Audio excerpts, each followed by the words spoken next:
você parou. Não importa o momento da vida em que você se cansou. O que importa é que é sempre possível recomeçar. É necessário recomeçar. Recomeçar é dar uma nova chance a si mesmo. É renovar as esperanças na vida e, o mais importante, acreditar em você de novo. Sofreu muito nesse período? Chorou muito? Foi limpeza da alma.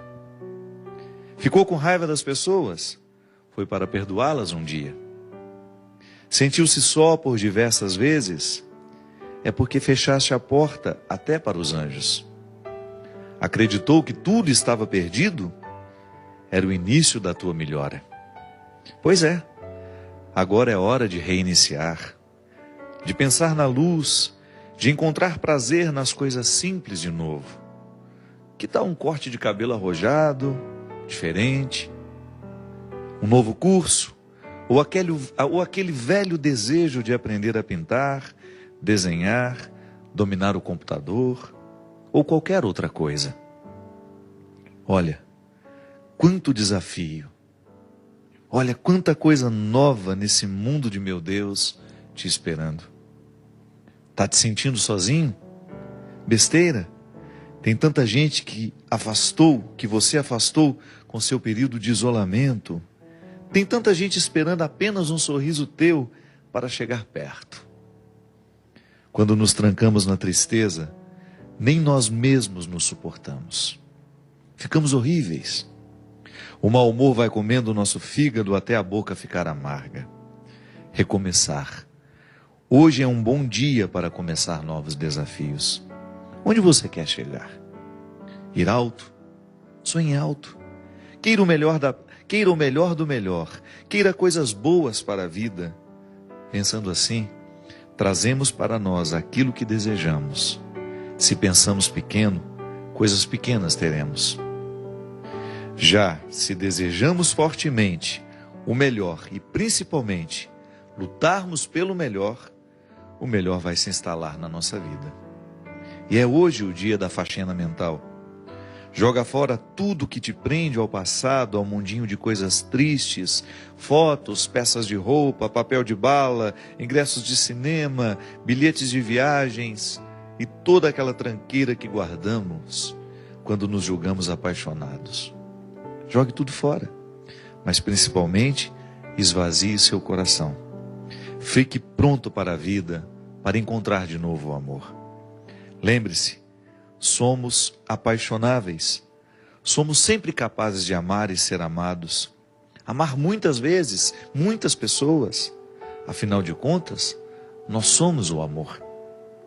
Porque sou do tamanho daquilo que vejo e não do tamanho da minha altura. É com muita alegria e com esse poema, que eu não sei, na verdade não é um poema, um texto, encontrei na internet outro dia, achei muito simples, mas ele tão direto, tão capaz de realmente nos dizer coisas simples, que às vezes nós já estamos até acostumados a ouvir. Eu gosto sempre de dizer que às vezes a palavra que transforma a nossa vida não é a palavra ordinária, é aquela palavra ordinária dita no momento certo e da maneira certa. Porque às vezes nós já escutamos isso muitas vezes. Um texto motivador, como tantas vezes você já teve a oportunidade de ter contato no Facebook, ou alguém te lhe dizendo, um e-mail que você recebeu. Autores desconhecidos, né? Porque esses textos às vezes chegam assinados pelo Drummond de Andrade, mas não foi ele que escreveu.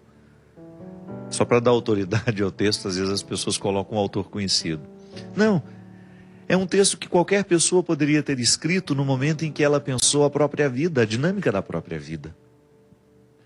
Mesmo que você não seja um literato, é possível que você já tenha pensado tudo isso ali.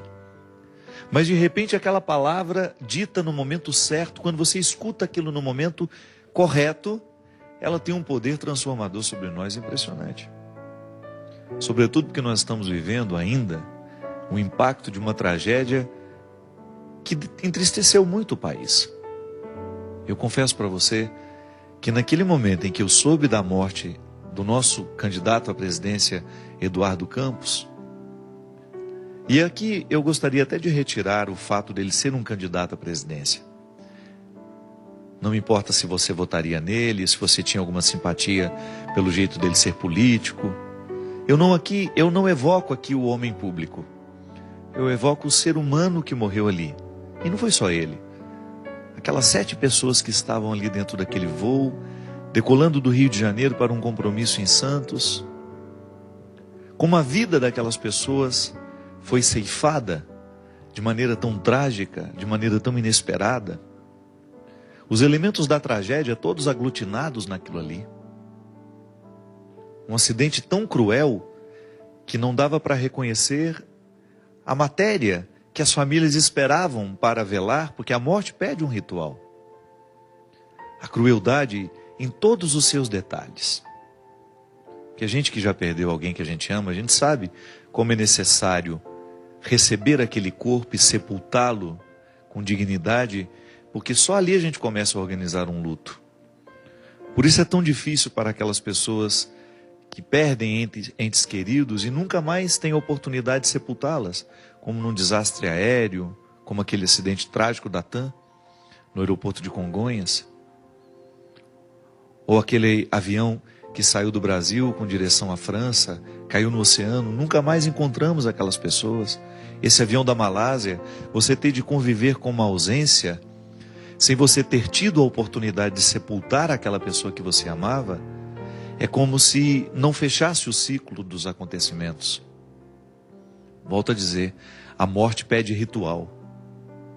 Diante daquela tragédia, dessas pessoas que morreram, sem dúvida, de uma maneira tão bruta que nos faz pensar que morreram antes da hora, né? Porque a imprudência, o erro que a gente comete, a escolha errada. Eu só sei que aquele fato me fez pensar muito sobre o nosso conceito de urgência. Eu tenho muitos amigos que trabalham muito, que trabalham demais. Tantas vezes eu me vi nesse ritmo acelerado, não me permitindo ficar meia hora, um pouquinho a mais no aeroporto, esperando o tempo abrir, melhorar as condições. Tenho amigos que morreram também em acidentes e depois a gente ficou sabendo, por causa de uma imprudência, de querer chegar pontualmente, de não querer desmarcar aquele compromisso, ainda que tudo esteja dizendo, ainda que tudo seja desfavorável. É tão cruel quando a gente percebe que as estruturas que estão organizando a nossa vida estão nos retirando a capacidade de decidir com sabedoria o que realmente importa. Essa faxina que o escritor desconhecido nos propõe, com esse texto se chama Recomeçar, serve para nós nesse momento em que, ao olharmos para a morte do outro, pensamos a nossa. Na filosofia a gente aprende que a única forma que a gente tem de experimentar a morte, antes de morrer, é claro, né? Porque a morte é o acontecimento que nós vamos, de fato, saber o que é morrer, é no momento que a gente morre. Não há uma outra forma de experimentar a morte pessoal, senão morrendo. Então, como isso vai ser o ato definitivo, eu antecipo essa experiência quando eu olho para aqueles que morrem ao meu lado. Por isso é tão doído. Ainda que a gente não conhecesse o Eduardo Campos, aquelas pessoas que estavam com ele, por que aquilo nos comove tanto e a gente quer saber o que aconteceu, como foi que aquilo se deu? Porque de alguma forma nós nos olhamos naquelas pessoas que se foram.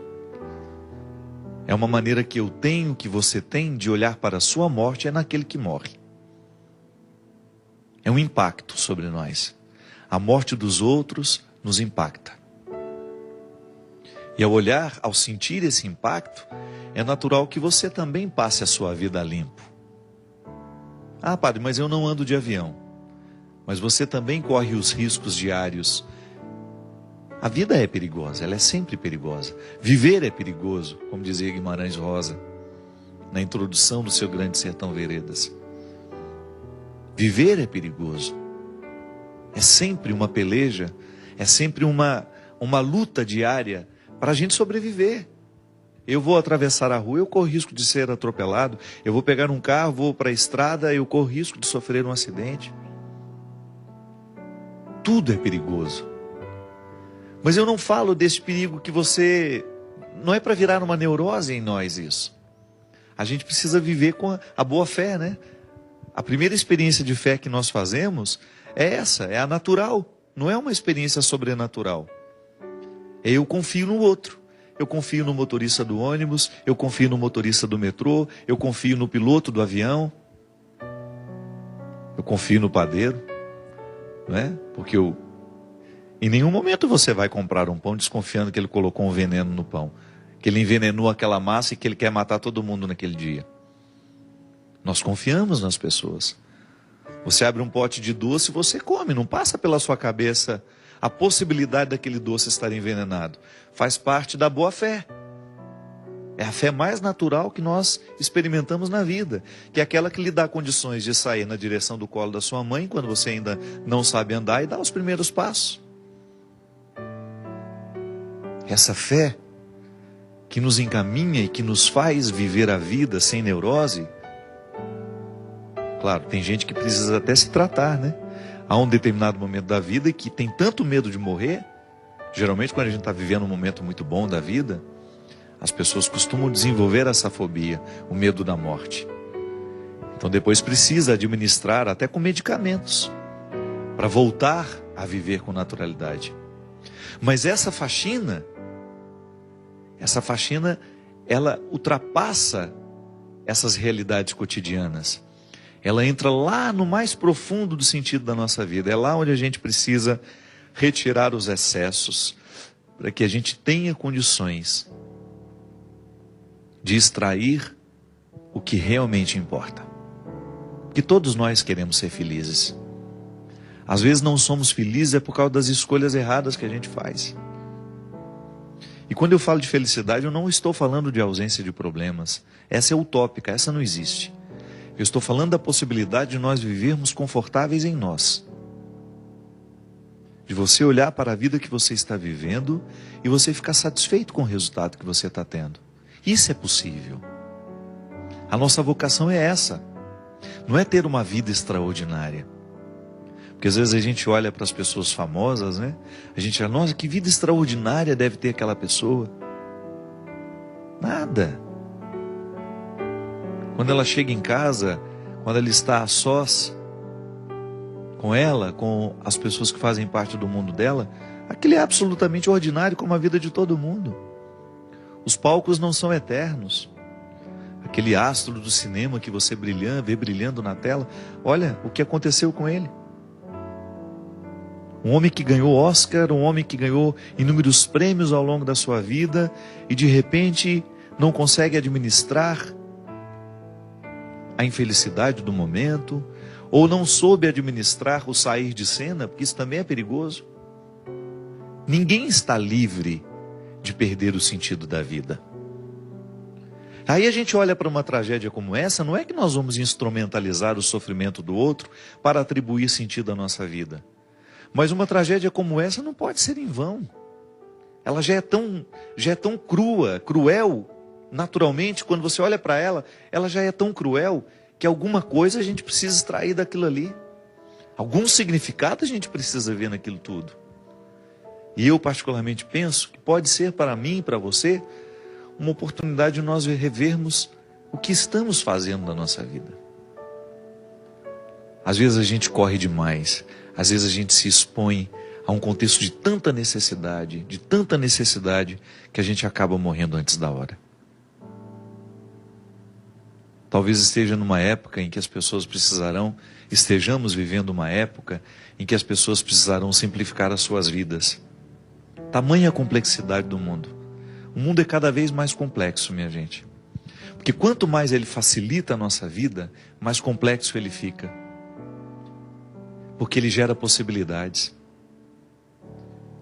Um mundo que oferece muitas possibilidades ao ser humano de deslocamento, possibilidades de conhecimento, de entretenimento, ele vai ficando cada vez mais complexo. Não é um mundo simples que nós tínhamos há 100 anos atrás, onde você tinha, para fazer uma viagem para chegar na Europa, você levava 10, 12 dias de navio. Hoje não, 8 horas de avião você está lá. Você pousa em Portugal. Essas facilidades complexificam a nossa vida. Porque quanto mais a gente pode, mais complexo a gente fica. E quando somos muito complexos, a gente se perde no contexto das escolhas, a gente tem dificuldade de encontrar o que é essencial. Porque aquele que pode muito, ele corre o sério risco de não escolher o que ele realmente precisa. Porque entre aquilo que a gente pode e entre aquilo que a gente realmente precisa, há uma distância muito grande. E só a sabedoria nos faz reconhecer, no meio de tudo isso que eu posso, o que realmente preciso. É aí que eu digo que precisamos fazer a faxina, por causa dos excessos que fazem parte de nós. São muitos os excessos que nós alimentamos como prioridade, como algo inadiável, como pegar um avião no momento em que o tempo está ruim, ou tentar pousar no momento em que as situações são desfavoráveis. Quem dera a gente pudesse mudar o destino daquele jato, né? Continua, piloto, vai até São Paulo, pousa no aeroporto seguro. Quantas vezes eu precisei, nas minhas viagens, fazer pousos arriscados porque a gente precisava chegar? Eu não sei se hoje eu faria isso ou não, de verdade. Acho que é melhor a gente perder o compromisso. Ou então, no momento que nós estamos cansados demais, assumir, olha, eu não vou pegar essa estrada hoje. Eu não vou pegar essa estrada porque eu preciso dormir. Infelizmente, eu não chego amanhã a tempo. Sabe, a gente ter coragem de modificar a estrutura das urgências. Urgente é viver, minha gente. Urgente é voltar para casa, encontrar os filhos que a gente tem. Urgente é amar. E às vezes essa urgência, porque a gente quer chegar, nós somos capazes de parar hoje e esperar ali algumas horas, porque isso é urgente. Às vezes a gente confunde, né? Urgência não é você correr para chegar. A urgência é você querer chegar. Então, às vezes, porque eu quero realmente chegar, eu vou precisar dormir algumas horas para que eu tenha condições de chegar bem.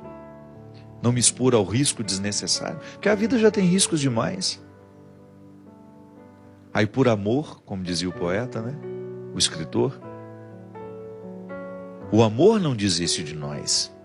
A gente pode até desistir dele, mas se tem uma coisa que você nunca vai perder na vida, é a insistência do amor por você. Ele quer abrigar o seu coração, porque nós somos feitos para isso. Pode observar, os momentos em que você mais foi feliz na vida, foi o momento que você amou intensamente. Não foi o momento que você ganhou dinheiro, não foi o momento que você fez sucesso. Mesmo porque o dinheiro e o sucesso, essas coisas só têm sentido se você tem pessoas que te amam ao seu lado. Jesus já falava isso, que o dinheiro só tem sentido se for para gastar com as pessoas que nós amamos. Então de nada vale você ter construído toda uma estrutura se lhe faltam pessoas que ajudem a significar essa estrutura construída. Isso é urgente. É você administrar a sua vida para que você tenha condições de estar mais tempo ao lado dos que você ama. Eu me lembro que há uns 3, 4 anos atrás, não sei se foi na Suécia ou na Suíça, em que as pessoas estavam escolhendo ganhar menos e viver melhor. Como é que ganhavam menos? Diminuíam um tanto do trabalho que fazia. Porque é assim mesmo, chega um momento em que você descobre que o essencial, o que realmente importa, se opõe muito ao jeito como nós vivemos. Então eu quero estar ao lado dos meus filhos, eu quero vê-los crescer, então eu tenho que diminuir o tanto que eu trabalho. Eu tenho que abrir mão de alguma coisa. É que na verdade a sociedade de consumo nos coloca dentro de um movimento que a gente não sabe onde vai parar. É uma pergunta que às vezes a gente nem se faz. Quanto eu custo todo mês? E esse quanto eu custo não fecha. Se você quiser custar cada vez mais, é só você ir agregando situações complexas. É só você ir agregando mais realidades que de repente o mundo lhe ofereça. Você pode. Então você vai incrementando a sua vida de um jeito. Uma casa aqui, uma casa ali, um apartamento aqui, isso ali, 2 carros. E você vai multiplicando o seu gasto e você vai perdendo o direito de desacelerar. Ou então as pessoas que são dependentes de você. Às vezes é assim mesmo. É tanta gente que depende de nós que a gente não tem o direito nem de adoecer. Aí é a hora de você distribuir as responsabilidades, né? Olha, o bem-sucedido, né, de uma casa, você corre o risco de viver a vida inteira sendo aquele que vai suprir as necessidades de todos. Porque todo mundo olha para ele como se ele tivesse a obrigação de dar conta da vida financeira de todo mundo dentro daquela casa. Distribuir bem essas realidades, essas responsabilidades, para você ter condições de fazer essa sua faxina. Volto a dizer, uma tragédia como essa tem de fazer a gente pensar na qualidade de vida que nós estamos tendo. Não dá para desperdiçar a vida assim, minha gente. Ela é preciosa demais. A vida é muito preciosa. E nós não podemos julgá-la assim pela janela. Eu não estou dizendo que o nosso querido Eduardo desperdiçou a vida dele, não. Foi um homem brilhante em tudo que fez, deixou uma família linda. Tive a oportunidade de conhecer o próprio Eduardo em 2 oportunidades que nos encontramos. Numa delas até tomamos um café juntos em Brasília. Eu estava no mesmo hotel que ele. Um pai de família, os filhos estudam no Colégio Damas em Recife. Escutei das próprias irmãs lá como é uma família bonita, como é uma família verdadeiramente cristã. E naquele momento, ele morreu fazendo o que ele amava. Ele tinha um projeto de vida. Não cabe nenhum julgamento para nós, para ele, julgar o que ele escolheu, não é isso não. O julgamento é para nós, a maneira como nós administramos a nossa vida. Porque nós não temos como mexer no destino dele, na história que ele viveu, na maneira como ele morreu. Quem dera nós pudéssemos voltar o tempo, como se a gente rebobinasse um filme e disséssemos a ele lá no aeroporto do Rio de Janeiro: não decole, meu filho, descanse hoje. Fique aí no hotel com a sua esposa, com seus filhos. Foi o que eu fiz com um amigo meu que é candidato também. No momento daquela tragédia, a primeira coisa que eu fiz, mandei uma mensagem para ele. É possível que você esteja sofrendo também hoje, porque a sua escolha é parecida com a dele. Eu acho que tanto a Dilma, o Aécio, eles devem ter sentido ali no coração deles. Gente, poderia ter sido comigo o que aconteceu com o Eduardo. Fiz questão de mandar para o meu amigo: olha, se você puder, para a sua agenda aí uns 2, 3 dias. Porque eu sei que no cansaço dessa correria que eles vivem, às vezes falta a oportunidade, né, do desacelerar, de nos colocar ao lado das pessoas que nós amamos. Eu não me canso de pensar sobre isso, minha gente. O melhor lugar do mundo é um só. É aquele que nos dá a oportunidade de estarmos ao lado das pessoas que nós amamos. Faça isso com você. Faça essa faxina. Tenha a coragem de mexer na estrutura da sua vida para que você tenha condições de beneficiar você, aqueles que estão ao seu lado. Vamos parar de viver. Ou então vamos tentar começar a mudar essa estrutura louca de vida em que nós estamos mergulhados nela. Essa estrutura é perigosa demais, ela nos leva antes da hora. Ela nos distancia do essencial. Tenha coragem de parar a sua agenda por uns 2, 3 dias e dizer: vou reconfigurar a minha estrutura. Eu vou pensar melhor nas minhas escolhas. Vou cuidar um pouco mais do meu coração. Vou dar um pouco mais de oportunidade ao meu coração para ser inteiro. Não é? Porque às vezes a gente vai vivendo tão esfacelado, e aí a tristeza vem e a gente não sabe porquê, a angústia chega, a gente não sabe porquê. Porque no fundo, nós sabemos que escolhemos errado. No fundo, o coração se acusa. Em última instância, seremos levados a um tribunal, onde nós seremos réu e juiz. E lá, a sentença será dada por nós mesmos. Como se fôssemos 2 personagens no único momento. Eu sou o réu, eu sou o juiz.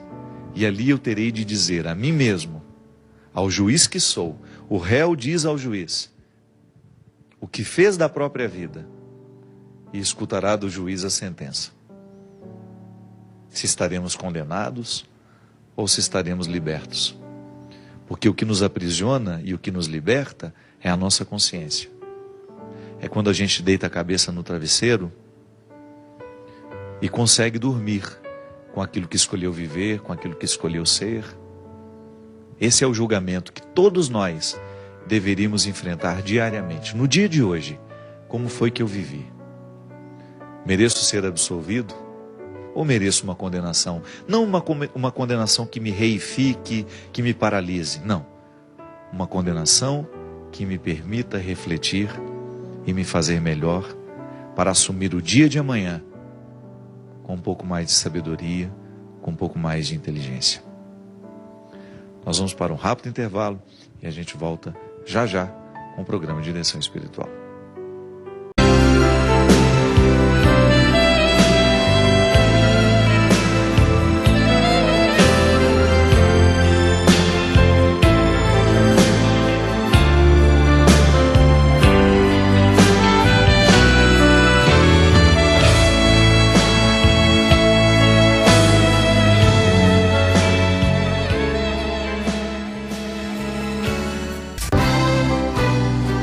Todas as gerações me proclamarão bem-aventurada.